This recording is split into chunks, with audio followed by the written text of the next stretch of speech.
మాణిక్యానికి పెళ్లి చేస్తే కుటుంబం మళ్లీ కలిసిపోతుందనే ఆశ కాంతమ్మ చంద్రయ్యలో మెదిలింది. సరే కాంతమ్మ, మన మాణిక్యానికి మంచి సంబంధం చూద్దాం. కాని ఆడపిల్ల మంచిదిగా ఉండాలి, మన కుటుంబం మళ్లీ కలిసిపోవాలి అని తల ఊపాడు చంద్రయ్య. తర్వాత రోజు నుంచి అన్ని ఊర్లల్లో మంచి సంబంధం కోసం వెతకడం మొదలు పెట్టారు. కొన్ని నెలల తర్వాత సుమ అనే అమ్మాయితో పెళ్లి నిశ్చయమైంది. సుమ పెద్దలను గౌరవించే, అందరితో కలిసిమెలిసి మెలిగే స్వభావం కలిగిన అమ్మాయి. మాణిక్యానికి, సుమకి అంగరంగ వైభవంగా పెళ్లి చేశారు. సుమ కొత్త కోడలుగా ఇంట్లోకి అడుగుపెట్టింది. మొదట్లో అదేవిధంగా కుటుంబం అంతా కలిసిమెలిసి స్నేహభావంగా ఉన్నారు. వాణి కూడా సుమతో అన్ని విషయాలు చెప్పుకుంటూ ఇద్దరూ కలిసి ఇంటి పనులు చేసుకునేవారు. కానీ ఆ సంతోషం ఎక్కువ కాలం నిలువలేదు. వాణి తన పాత అలవాట్లను విడిచిపెట్టలేదు. సుమ చేసిన ప్రతి పనిలోనూ లోపం వెతికి తప్పుడు మాటలు ప్రచారం చేయడం ప్రారంభించింది. ఒక రోజు ఉదయం వంటగదిలో వాణి, సుమ మధ్య వాగ్వాదం పెరిగి వాణి గట్టిగా అరిచింది. ఆ అరుపు విని ఇంట్లో ఉన్నవారు ఒక్కసారిగా అక్కడికి పరుగెత్తారు.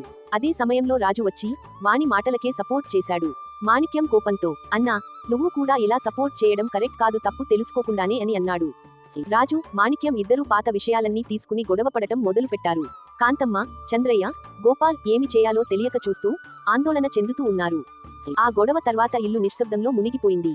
కాంతమ్మ, చంద్రయ్య హృదయంలో ఒక్క భయం. ఇలా కొనసాగితే మన కుటుంబం విడిపోవడానికి దారితీస్తుందా అని ఆలోచనలో పడ్డారు. తర్వాత ఏమి జరగబోతుందో తెలుసుకోవాలంటే 3వ భాగం కోసం ప్లీజ్ లైక్ చేసి సబ్స్క్రైబ్ చేసుకోండి.